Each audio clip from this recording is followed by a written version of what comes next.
Selamat datang di Alur Donghua. Sebelum mendengarkan, jangan lupa subscribe, like, komen, dan share ya, biar Mimin tambah semangat. Selamat mendengarkan. Kau telah banyak berkembang dibandingkan latihan kemarin, murid Fei. Kata Yuan padanya dengan senyum setuju di wajahnya setelah seharian berlatih, layaknya seorang dosen. Terima kasih, kata Fei Yuan dengan suara agak lesu. Tidak yakin bagaimana seharusnya perasaannya tentang situasinya. Di satu sisi, kemampuan bermain kecapinya meningkat dengan pesat yang belum pernah ia alami sebelumnya.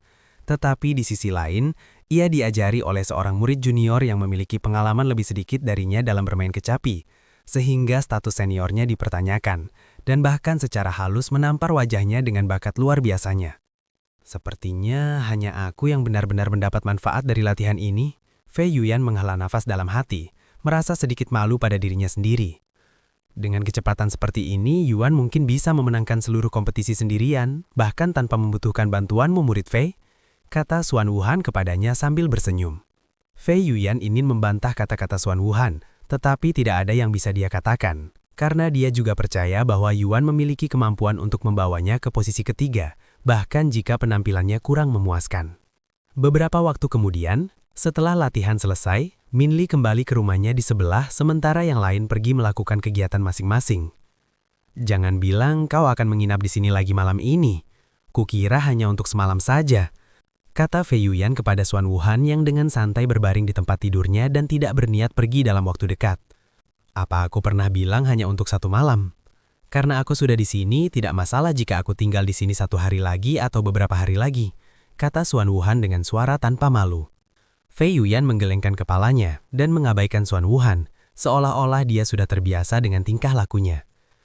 Keesokan harinya, Yuan dan Fei Yuan pergi ke halaman belakang pagi-pagi sekali untuk berlatih memainkan kecapi dengan Xuan Wuhan sebagai penonton, serta Min Li yang mengabaikan rutinitas dan latihannya sehari-hari hanya untuk menghabiskan lebih banyak waktu bersama Yuan, agar dia tidak ketinggalan dari 2 wanita cantik papan atas ini yang sudah lebih dulu dekat dengannya dalam hal hubungan dan keintiman. Jika keluarganya mengetahui hal ini, mereka pasti akan memarahinya. Tetapi untungnya baginya, dia adalah satu-satunya dari keluarga Min di kuil inti naga, sementara saudara-saudaranya berada di sekte elit lain yang lebih kuat. Beberapa saat kemudian, hari keempat latihan mereka pun berakhir.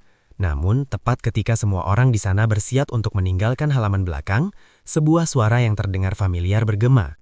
Murid Fei, aku masuk.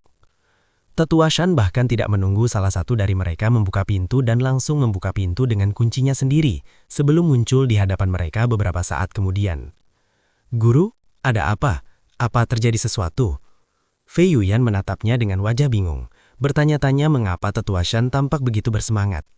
Kalian belum dengar? Para juri untuk kompetisi kecapi telah diumumkan, dan kalian tidak akan percaya siapa yang akan menjadi juri kompetisi tahun ini, kata Tetua Shan. Siapa? Tanya Fei Yuan dengan ekspresi sedikit linglung di wajahnya, karena dia belum pernah melihat Tetua Shan begitu bersemangat sebelumnya. Ketua Sekte Akademi Melodi Surgawi, Senior Song Linger, kata Tetua Shan sambil bersenyum. Apa? Senior Song Linger? Seru Fei Yuan dengan suara terkejut, membuat Yuan dan 2 orang lainnya tersentak. Senior Song Linger, siapa itu? Yuan memutuskan untuk bertanya padanya. Kau tidak kenal Senior Song, pakar kecapi nomor 1 di surga bawah. Dia bahkan disebut Dewi Musik. Dewi Musik? Yuan mengangkat alisnya, ragu-ragu tentang perasaannya terhadap gelar yang begitu angkuh itu. Akademi Melodi Surgawi adalah sekte elit yang sepenuhnya berfokus pada alat musik, dengan sebagian besar murid mereka menggunakan alat musik sebagai senjata. Dan pemimpin sekte mereka, Senior Song Linger, telah menguasai lebih dari selusin alat musik, dengan kecapi sebagai favoritnya, jelas Tetua Shan kepada Yuan. Sejujurnya, awalnya aku ingin bergabung dengan Akademi Melodi Surgawi sebelum kuil inti naga, tapi saat itu aku belum cukup bertekad untuk fokus pada kecapi, jadi aku memilih kuil inti naga. Fei Yuan mengangguk-angguk sambil bersenyum. Apa kau menyesalinya? Tetua Shan tiba-tiba bertanya padanya. Kau pasti bisa menjadi murid inti di sana juga dengan kemampuan bermain kecapimu. Aku akan berbohong jika aku katakan tidak karena ada saatnya aku bertanya-tanya, apakah aku akan lebih baik jika menjadi murid di Akademi Melodi Surgawi. Tapi aku sangat senang telah bergabung dengan kuil inti naga, guru, kata Fei Yuan. Tetua Shan mengangguk sambil bersenyum. dan melanjutkan. Setidaknya akan ada 2 juri lagi selain senior Songlinger, tetapi mereka seolah-olah tidak ada tanpa kehadiran senior Songlinger. Jika kau bisa membuatnya terkesan, itu akan sangat menguntungkanmu, dan mungkin bahkan hubungan kuil inti naga dengan Akademi Melodi Surgawi.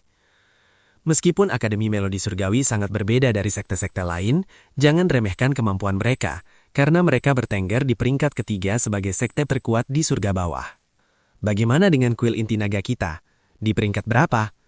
Yuan tiba-tiba bertanya.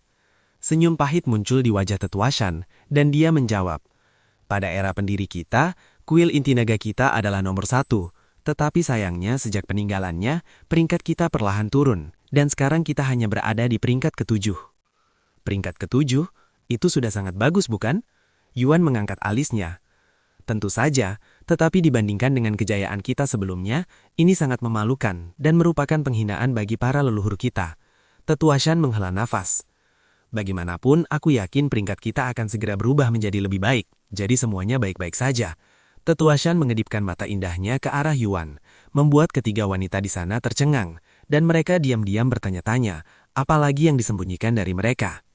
Tak lama setelah Tetua Shan meninggalkan tempat itu, Fei Yuan tiba-tiba berkata, Murid Yuan, kau boleh beristirahat. Hari ini aku akan berlatih sedikit lebih lama lagi. Oh? Yuan menatapnya dengan alis terangkat, lalu berkata, kau sudah berlatih 10 jam hari ini, lebih baik istirahat. Aku tahu, tapi aku tidak bisa merasa tenang secepat itu setelah mengetahui tentang senior Song. Dia memiliki banyak sekali pengagum, baik karena kecantikannya maupun kemampuan musiknya. Aku mengaguminya sejak aku kecil, kata Fei Yuan.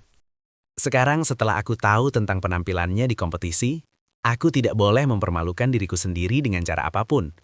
Karena itu, aku akan berlatih lebih banyak dan berusaha sebaik mungkin untuk membuatnya terkesan. Yuan mengangguk dan berkata padanya, jangan berlebihan murid Fei. Akan menjadi masalah jika kau terlalu lelah tepat sebelum kompetisi. Itu sudah beberapa kali terjadi padaku, jadi aku tahu bagaimana rasanya. Fei Yuan tersenyum dan berkata, apakah kau mengkhawatirkanku? Jangan lupa bahwa aku adalah seorang kultivator ranah prajurit roh. Aku bisa berlatih selama seminggu penuh tanpa istirahat dan tetap merasa baik-baik saja.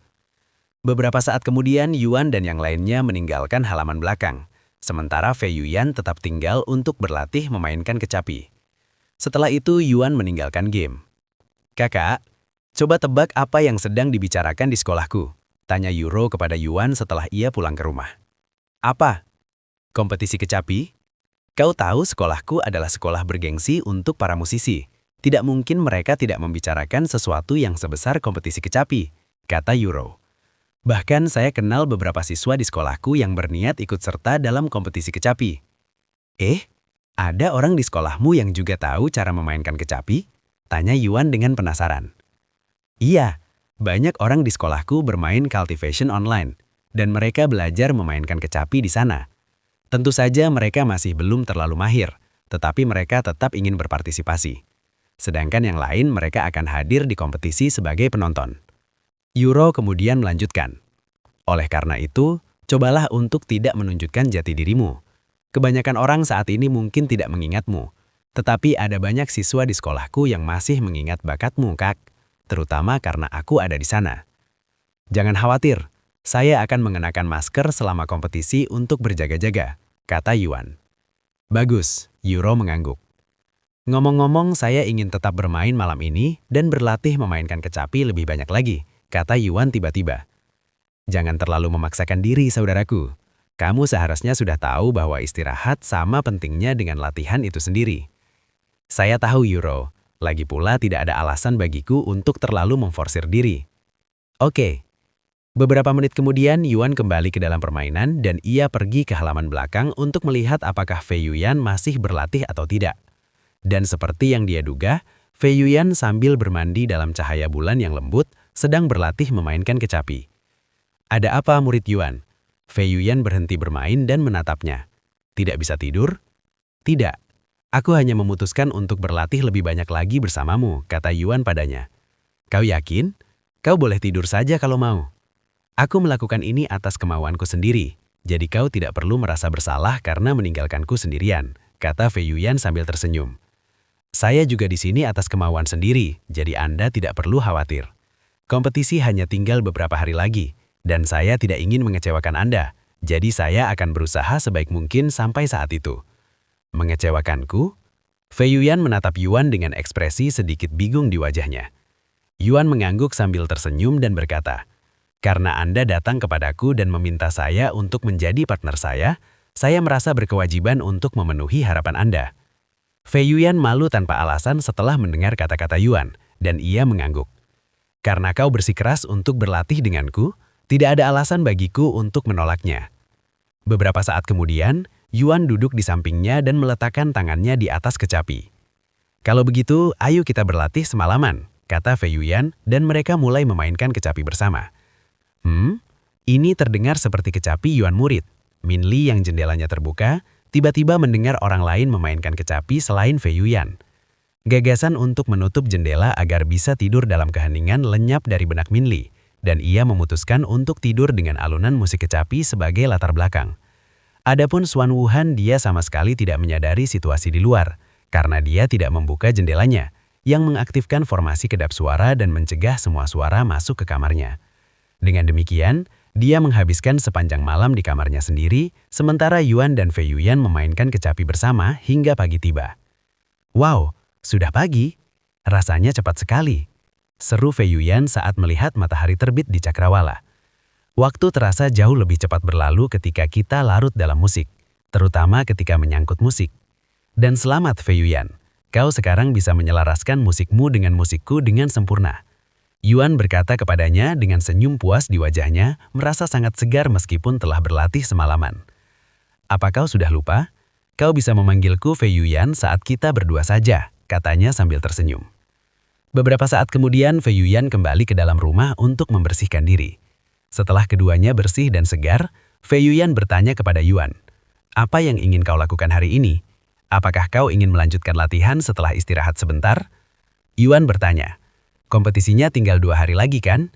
"Kompetisi sebenarnya baru mulai pada hari ketiga, tetapi kita akan menggunakan 1 hari penuh sebelum kompetisi untuk beristirahat dan mempersiapkan diri. Jadi hari ini akan menjadi hari terakhir kita berlatih." "Oke," Yuan mengangguk, merasa cukup bersemangat tentang kompetisi itu. "Saya akan segera kembali," kata Yuan kepada Fei Yuyan setelah mandi, karena sudah saatnya dia sarapan. "Oke, sampai jumpa sebentar lagi." Setelah kembali ke kamarnya, Yuan keluar dari permainan dan menunggu Hyuro melakukan rutinitasnya. Sekitar 1 jam kemudian, Yuan masuk kembali ke dalam permainan dan mendapati Fei Yuyan sedang santai serbuk teh di ruang tamu. "Apakah kau sudah sarapan?" tanya Yuan kepadanya. "Sarapan? Tidak, aku hanya makan sekali dalam seminggu," jawab Fei Yuyan dengan santai. Sekali seminggu? Itu tidak sehat, apalagi kalau kau menghabiskan banyak waktu untuk berlatih." Fei Yuyan mengangkat alisnya dan berkata, "Apa yang kau bicarakan? Sebagai kultivator, kita tidak perlu makan sesering manusia biasa, karena kita mendapatkan energi spiritual. Bahkan kebanyakan kultivator menganggap makanan seperti cemilan." Yuan menatap Fei Yuyan dengan mulut ternganga. Karena penembusan-penembusannya sebagian besar bergantung pada inti monster dan pertemuan kebetulan seperti di tower ikan kemas melompati gerbang naga, dia tidak tahu bahwa dia bisa mengisi perutnya hanya dengan energi spiritual. Meskipun kau bisa mengisi perutmu dengan energi spiritual, itu tetap terdengar tidak sehat, gumam Yuan, karena ia bahkan tidak bisa membayangkan tidak makan sama sekali selama seminggu penuh. Selain itu, meskipun energi spiritual mungkin dapat mengisi perut seseorang, bagaimana dengan nutrisinya? Apakah energi spiritual memiliki nutrisi yang dibutuhkan tubuh seseorang? Apa bedanya dengan minum air untuk mengisi perut? Jika kau ingin makan sesuatu, kau bisa makan duluan tanpa aku. Aku bisa menunggumu kembali sebelum kita mulai latihan, kata Fei Yuyan kepadanya. Yuan menggelengkan kepalanya dan berkata, tidak apa-apa. Aku sudah makan. Kita bisa mulai berlatih kapanpun kamu siap. Fei Yuyan angkat alisnya. Apakah dia makan di dalam kamarnya atau bagaimana? Setelah mengusir pertanyaan-pertanyaan di benaknya, Fei Yuyan menengadahkan kepalanya ke belakang bersamaan dengan cangkir teh, lalu meneguk teh itu sekaligus. Baiklah, mari kita mulai latihan sekarang, kata Fei Yuyan kepadanya setelah itu. Yuan mengangguk, dan saat dia berbalik untuk berjalan keluar, Fei Yuyan tiba-tiba berkata, "Kita bisa tetap di dalam hari ini, di luar sedang hujan." "Oh, oke." Yuan mengangguk lagi sebelum duduk di sofa. Beberapa menit kemudian, setelah mereka berada di posisi yang tepat dan siap, keduanya mulai memainkan kecapi. Xuan Huan terbangun 1 jam kemudian, dan beberapa menit kemudian Min Li mengetuk pintu. "Wow, kedengarannya bahkan lebih menggetarkan karena kita berada di dalam area tertutup," kata Xuan Huan dengan ekspresi sedikit kagum, setelah mendengarkan lagu pertamanya hari itu. "Lagi pula, sepertinya kalian berdua sudah banyak berlatih sejak kemarin. Berapa lama kalian berlatih semalam? Apakah kalian sempat tidur?" tanya Xuan Huan kepada mereka setelahnya. "Tidak, sebenarnya kami tidak tidur semalam. Malah kami berdua menghabiskan sepanjang malam bermain kecapi bersama," jawab Fei Yuyan dengan suara tenang. Mata Xuan Huan membelalak dan dia menatap Fei Yuyan dengan ekspresi tak bisa berkata-kata. "Baiklah, mari kita lanjutkan," kata Fei Yuyan kepada Yuan, dan mereka melanjutkan latihan memainkan kecapi lagi. Waktu berlalu cepat, dan sebelum mereka menyadarinya, hari sudah malam lagi. "Baiklah, murid Yuan, cukup untuk hari ini. Istirahatlah sekarang, dan besok kita akan beristirahat seharian penuh. Tubuh dan pikiran kita harus dalam kondisi prima sebelum kompetisi," kata Fei Yuyan kepadanya di akhir sesi latihan mereka. "Baiklah." Yuan mengangguk dan mandi lebih dulu kali ini. Setelah Yuan kembali, Fei Yuyan pergi membersihkan diri. "Bagaimana menurutmu Yuan? Apakah kau yakin dengan kemampuanmu? Apakah kau pikir kau punya kesempatan untuk meraih peringkat ketiga?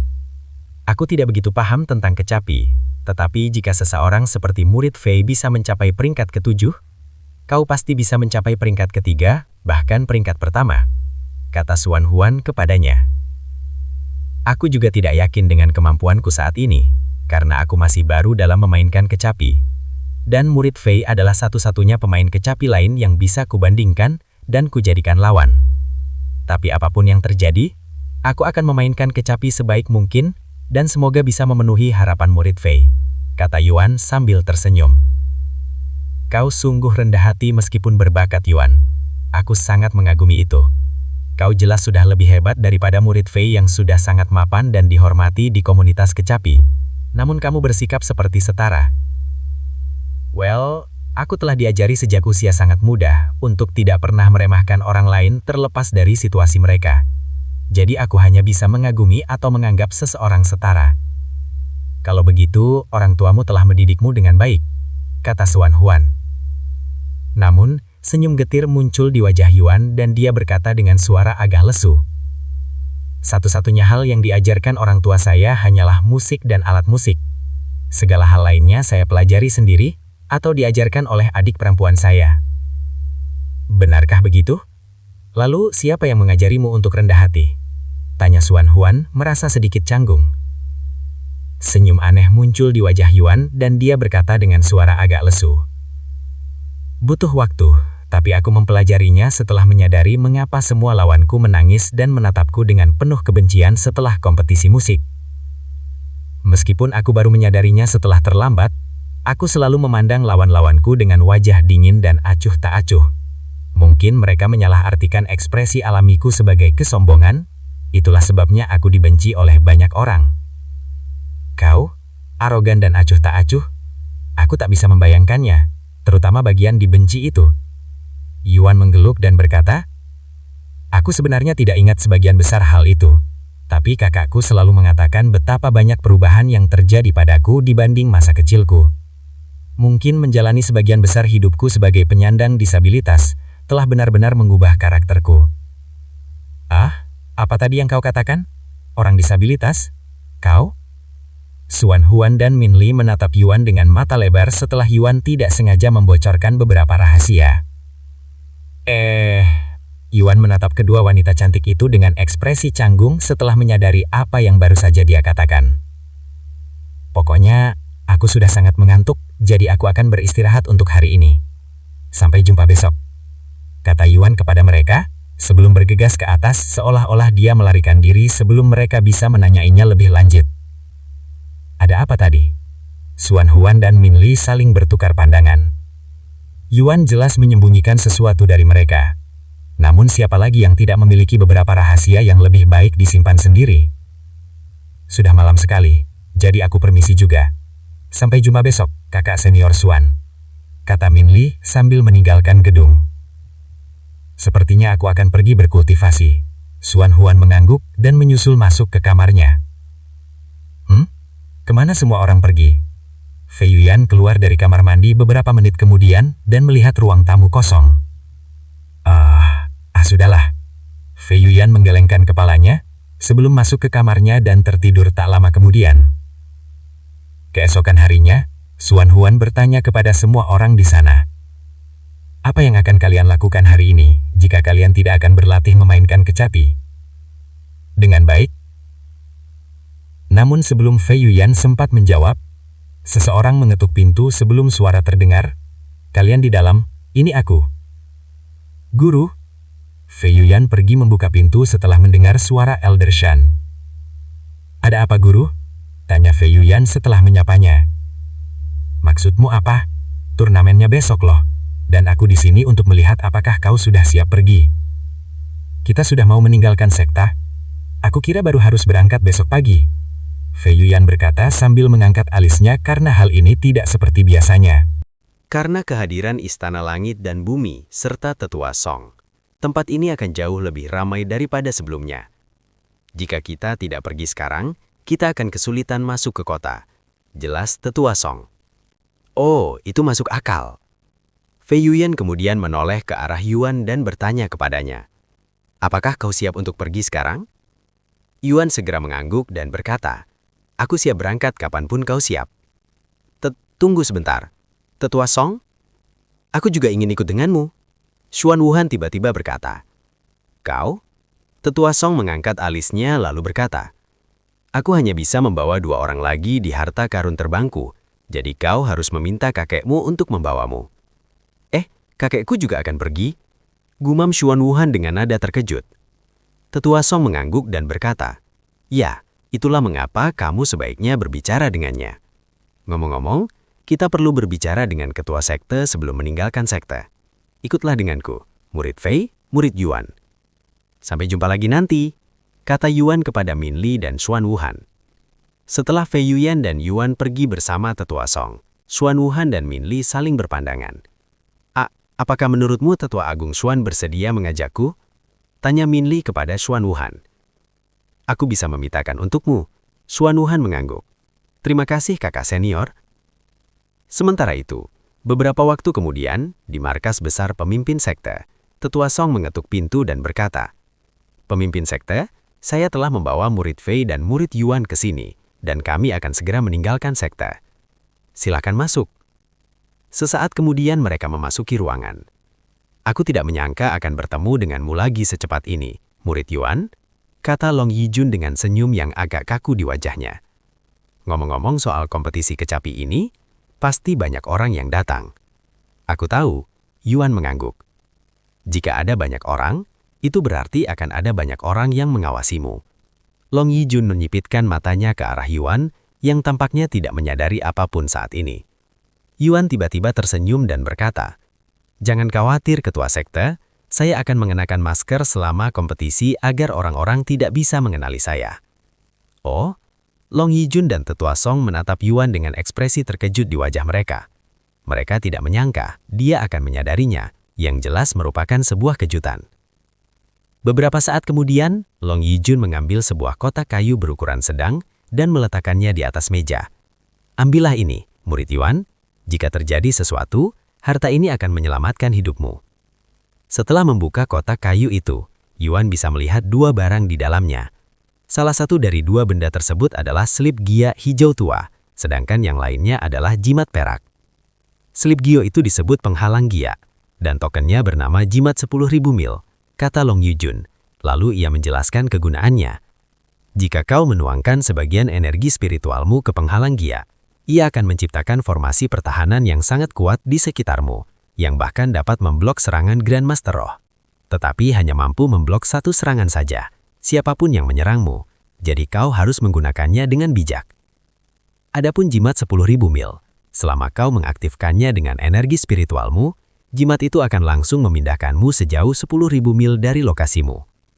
Namun hal itu terjadi secara acak, sehingga ada beberapa resiko yang terlibat, seperti dipindahkan ke tengah lautan atau ke tengah sarang binatang buas. Ingat murid Yuan, kau hanya bisa menggunakan harta karun ini sekali saja, sebelum kekuatannya hilang. Long Yijun mengingatkannya. Aku mengerti, Yuan mengangguk sebelum menerima 2 harta karun penyelamatan nyawa itu. Terima kasih. Pemimpin sekte Sagiri yang menyerahkan 2 harta karun penyelamatan nyawa yang ampuh kepada murid Yuan. Untuk apa? Apa sebenarnya latar belakangnya? Fei Yuyan menangis dalam hati setelah melihat ini. Semoga beruntung murid Fei dan murid Yuan. Pergilah dan buat sekte dan leluhur kita bangga. Long Yijun berkata kepada mereka sebelum menatap Tetua Song dan melanjutkan. Aku akan menyerahkan mereka kepada Tetua Xuan dan kau, Tetua Song. Tenang saja Ketua Sekte, saya tidak akan membiarkan keduanya celaka, dan saya akan memprioritaskan nyawa mereka di atas nyawa saya. Tetua Song mengangguk dengan ekspresi serius di wajahnya. Apa-apaan ini? Kita hanya akan berpartisipasi dalam kompetisi kecapi, dan bukan berarti kita sedang memburu binatang yang kuat. Fei Yuyan menjadi diam mendengar percakapan serius mereka, karena terdengar seperti mereka akan pergi ke tempat yang berbahaya. Yuan meninggalkan markas besar pemimpin sekte, bersama yang lain tak lama setelah Long Yijun memberinya harta karun penyelamatan nyawa.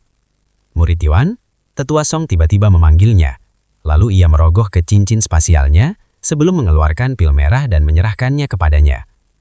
Meskipun pil ini tidak sekuat harta karun penyelamatan nyawa yang diberikan oleh pemimpin sekte kepadamu, pil dominasi ini akan meningkatkan kemampuan pertarunganmu 100% selama 10 menit. Tetapi kau akan merasa sedikit pegal dan lemah setelahnya.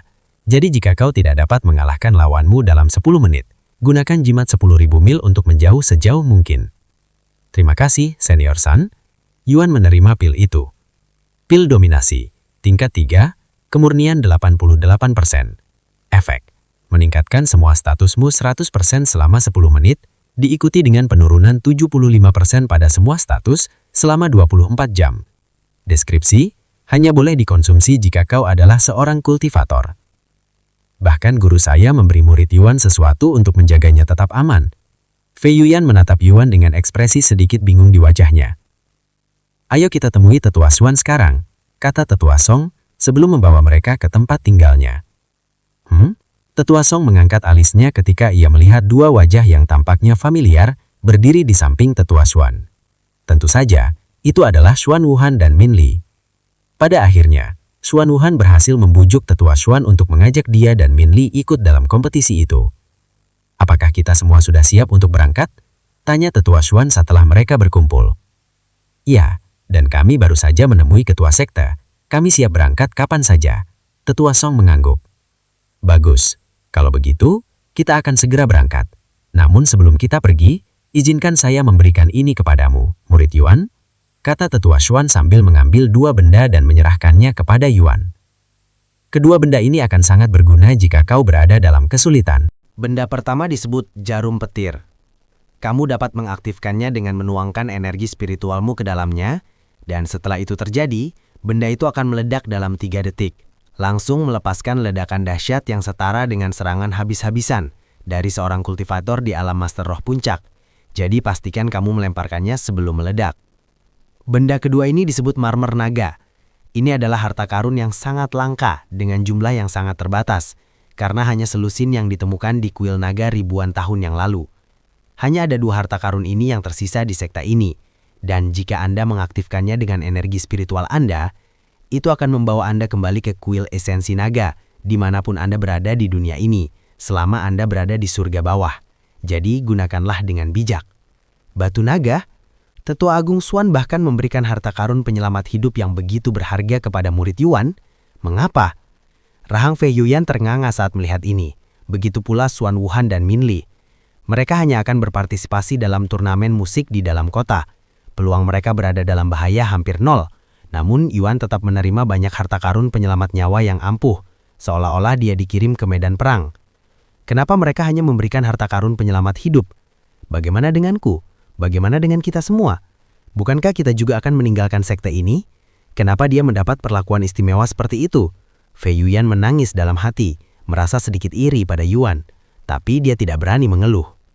Terima kasih Senior Xuan.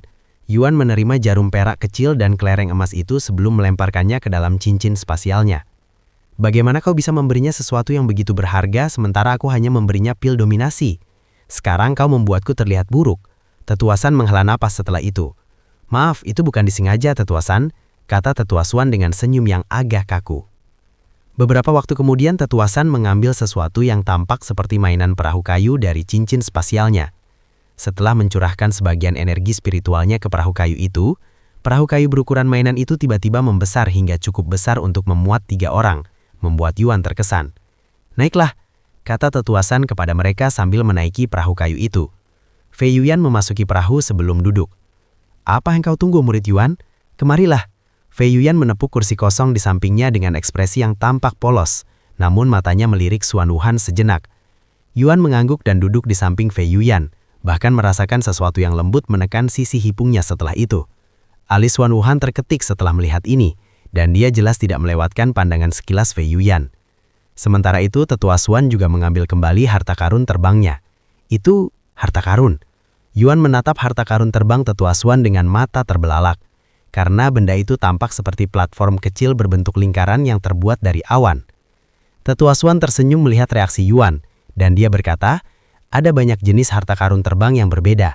Kamu bahkan dapat menemukan yang menyerupai dan bergerak seperti binatang roh, tetapi sebenarnya itu tidak nyata.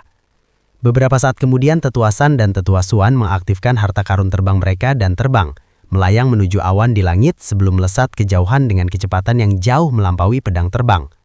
Wow, berapa mahal harta karun terbang itu? Tanya Yuan beberapa menit kemudian. Harta karun terbang sangat langka di surga bawah, jadi peluang kamu untuk membelinya sangat rendah, kata Fei Yuyan. Lalu bagaimana harta karun terbang ini diperoleh? Saya memperolehnya selama turnamen besar 200 tahun yang lalu, jawab Tetua San. Adapun Tetua Xuan, saya percaya itu diberikannya kepadanya oleh sekte atas prestasinya yang luar biasa ketika dia masih seorang murid biasa. Apakah kamu juga menginginkannya? Yuan menganggukkan kepalanya dan berkata, tidak, aku hanya merasa mereka sangat keren, dan aku tetap lebih menyukai pedang terbang. Ada juga harta karun terbang yang menyerupai pedang. Bahkan ketua sekte pedang cahaya memiliki harta karun terbang yang berupa pedang raksasa, kata Tetua San, membuat Yuan membayangkan dirinya melayang di langit dengan pedang raksasa. Mungkin aku bisa menggunakan Empyrean Overlord sebagai pedang terbangku di masa depan, pikir Yuan dalam hati.